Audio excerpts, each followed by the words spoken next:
And on to news from Battleground Bengal, where BJP President JP Nadda is set to visit, and the BJP is launching a new campaign. Ek Muto Chal campaign in West Bengal to counter the Trinamool's anti-farmer allegation against the Modi government in wake of the ongoing protest by the farming community. As part of this campaign, BJP workers will visit every farmhold across 48,000 villages in the state to collect rice. Nadda is scheduled to launch the campaign on the 9th of January in a remote village in East Bardwan and is likely to stretch till the 24th of January.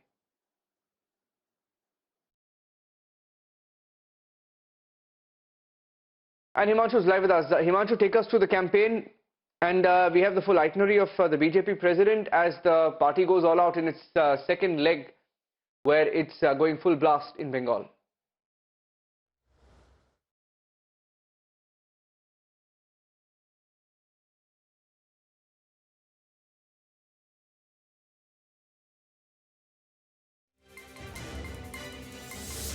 We'll go across to Himanshu joining us live with the details of the campaign. The BJP president set to launch a campaign in West Bengal to counter the Trinamool's anti-farmer allegation against Modi government in wake of the ongoing protests by the farmers in the national capital region. And as part of the campaign, BJP workers will visit every farmer household across 48,000 villages in the state to collect rice. Nadda is scheduled to launch the campaign on the 9th of January in a remote village in East Bardwan, and it's likely to stretch till the 24th of January. From January 25th to the 30th, rice collected will be used to prepare community meals, not just for farmers and their families, but also for the poor. Himanshu's through with us now. Let's go across to him and get the details.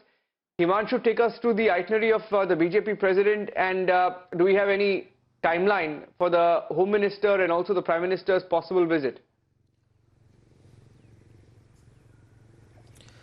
जी बिल्कुल, देखिए शनिवार को 9 जनवरी को Bharatiya Janata party के राष्ट्रीय अध्यक्ष JP Nadda यहां पर आने वाले हैं वर्धमान ज़िले में, और हम इस वक्त वर्धमान ज़िले में ही मौजूद हैं जहां पर एक अभियान की शुरुआत करेंगे।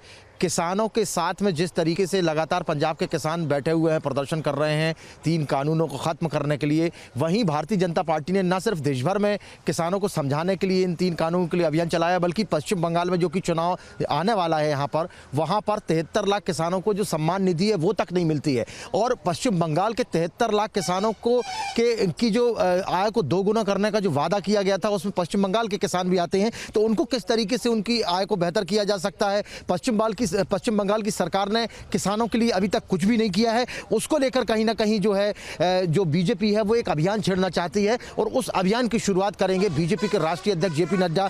वर्धमान जिले में यहाँ आएंगे, कटवा एक विधानसभा है, वहाँ पर जाएंगे, एक गाँव में जाएंगे और एक गरीब किसान के घर से 1 मुट्ठी चावल लेंगे, और ये अभियान इस अभियान की शुरुआत करेंगे। और इस अभियान की शुरुआत करने के बाद में पूरे प्रदेश में, पूरे पश्चिम बंगाल के जितने भी किसान हैं, 73 लाख किसान, उन सभी किसानों तक बीजेपी के जो तमाम कार्यकर्ता हैं वो पहुंचेंगे। हर किसान के घर में जाया जाएगा, 1 मुट्ठी चावल लिया जाएगा, और फिर 24 जनवरी तक ये अभियान चलेगा। 24 जनवरी को उस 1 मुट्ठी अनाज से जो इकट्ठा होगा उससे खाना बनाया जाएगा और गरीबों को बांटा जाएगा। और ये कसम खाई जाएगी बीजेपी की तरफ से कि जो पश्चिम बंगाल का किसान है उसको समृद्ध बनाना है, उसको सुदृढ़ बनाना है। तो कहीं ना कहीं किसानों तक पहुंचने का जो बीजेपी का ये अभियान है, ये इसकी शुरुआत होने वाली है। तो पश्चिम बंगाल के आने वाले विधानसभा चुनाव में किसान जो है वो सबसे बड़ा वोटर है, और किसान बिल को लेकर जिस तरीके से पंजाब का किसान बैठा हुआ है, वहीं जो पश्चिम बंगाल का किसान है वो राज्य सरकार की समस्याओं को लेकर कहीं ना कहीं परेशान है।